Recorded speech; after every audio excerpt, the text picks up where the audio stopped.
Welcome to Athirans. நீங்கள் Athirans first time பார்க்குறீங்களா? அப்போ மறக்காமல் சப்ஸ்கிரைப் பண்ணுங்கள். இந்த வீடியோ பிடிச்சிருந்ததுன்னா லைக் பண்ணுங்கள், ஷேர் பண்ணுங்கள், கமெண்ட் பண்ணுங்கள். அப்படியே பெல் பட்டனையும் தட்டி விட்டுருங்க. இன்றைக்கி நம்ம பார்க்க போகிற டிஷ் எங்கள் அம்மாவோட ஸ்பெஷல் ஸ்பைசி சிக்கன் கிரேவி. இதை எப்படி செய்யலாம் பார்க்கலாம் வாங்க. என்னென்ன தேவையான பொருள் அப்படிங்கிறத பார்க்கலாம். நாங்கள் இப்போ 1/2 kg சிக்கனை நல்லா வாஷ் பண்ணி க்ளீன் பண்ணி எடுத்து வச்சுருக்கோம். தேவையான 2 தக்காளியை கட் பண்ணி எடுத்துக்கோங்க. அதோட கொஞ்சம் கருவேப்பிலை, அது மட்டும் இல்லாமல் 2 பெரிய வெங்காயத்தை கட் பண்ணி எடுத்துக்கோங்க. நீங்கள் சின்ன வெங்காயம் போடணுன்னாலும் சின்ன வெங்காயம் போட்டுக்கலாம். தேவையான அளவுக்கு வெங்காயம் நீங்கள் ஆட் பண்ணிக்கலாம். பின்னாடி நம்ம அதிரனும் சேர்ந்து கத்திட்டுருக்காரு. நான் ஏற்கனவே சொல்லியிருந்த சீக்ரெட் மசாலா இதுதான் அதுக்கு தேவையான பொருட்கள். கொஞ்சம் சோம்பு பவுடர், 4-5 பட்டை, 5-6 லவங்கம், கொஞ்சம் கசகசா, தேவையான அளவுக்கு மிளகு, அதோட கொஞ்சம் முந்திரி.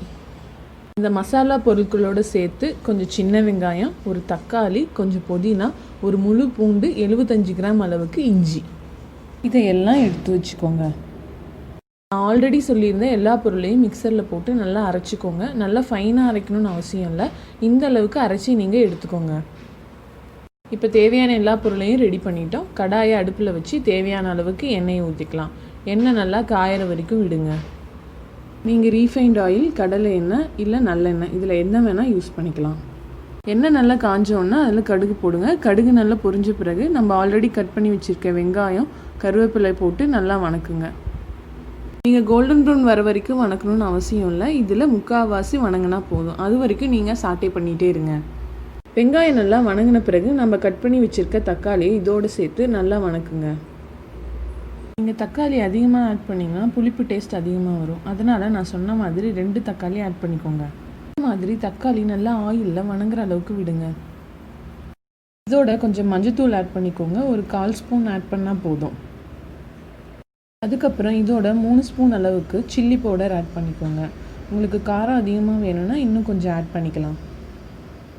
மஞ்சத்தூள், மிளகாத்தூளை இந்த மாதிரி நல்லா மிக்ஸ் பண்ணி விடுங்க. மிக்ஸ் பண்ண பிறகு இதோட 3 டீஸ்பூன் கொத்தமல்லி தூள் ஆட் பண்ணிக்கோங்க. ஆட் பண்ண பிறகு நல்லா மிக்ஸ் பண்ணி விடுங்க. அப்போ தான் இது எண்ணெயிலே ஃப்ரை ஆகும், அதில் இருக்க பச்சை ஸ்மெல்லாம் போகும். 1 மினிட் நல்லா இதே மாதிரியே வணக்குங்க.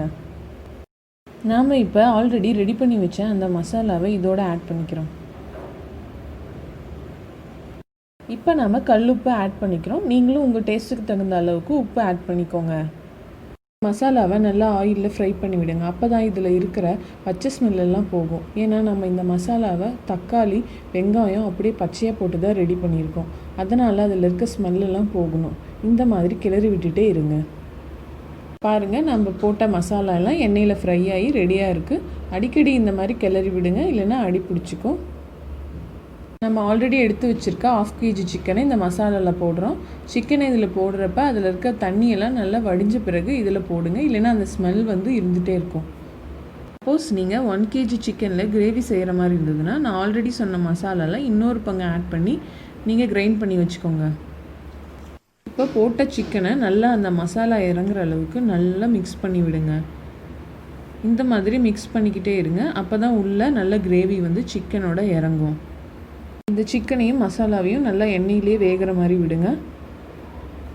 பாருங்கள், ஆயில் நல்லா தனியாக மேலே வந்துருச்சு. இந்த மாதிரி ஸ்டேஜில் நம்ம தண்ணி ஆட் பண்ண போகிறோம். உங்களுக்கு ஆயில் எக்ஸ்ட்ரா வேணும்னா ஸ்டார்டிங்லேயே நீங்கள் இன்னும் கொஞ்சம் ஆயில் ஆட் பண்ணிக்கலாம். இப்போ 2 கப் அளவுக்கு தண்ணி நம்ம இதோடு சேர்க்குறோம். தண்ணி சேர்த்துன பிறகு இந்த மாதிரி நல்லா கிளறி விடுங்க. ஒரு 2 to 3 மினிட்ஸ் நல்லா இதை கிளறி விடுங்க. அப்போ தான் மசாலாவும் சிக்கனும் நல்லா மிக்ஸ் ஆகும். இது அப்படியே ஒரு 5 மினிட்ஸ் நல்லா கொதிக்கிற அளவுக்கு விடணும். பாருங்கள், நம்ம கிரேவி நல்லா பாயில் ஆக ஆரம்பிச்சிருச்சு. இந்த ஸ்டேஜில் நம்ம மேலே மூடி போட்டு இதை க்ளோஸ் பண்ணிக்கிறோம்.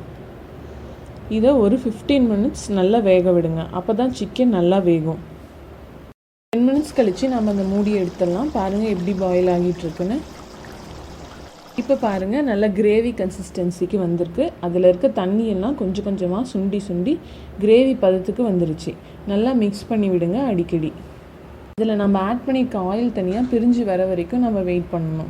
பாருங்கள், எப்படி ஆயில் மேலே நல்லா பிரிஞ்சு வந்திருக்கு. இந்த ஸ்டேஜில் பிளாக் பெப்பர் பவுடர் 1 டீஸ்பூன் அளவுக்கு இதோடு சேர்த்துக்கோங்க. சேர்த்துட்டு நல்லா கிளறி விடுங்க. பிளாக் பெப்பர் பவுடர் இதோட டேஸ்ட்டை இன்க்ரீஸ் பண்ணி கொடுக்கும். உங்களுக்கு பெப்பரோட பஞ்ச் அதிகமாக வேணும்னா இன்னும் 1 டீஸ்பூன் அதிகமாக போட்டுக்கோங்க.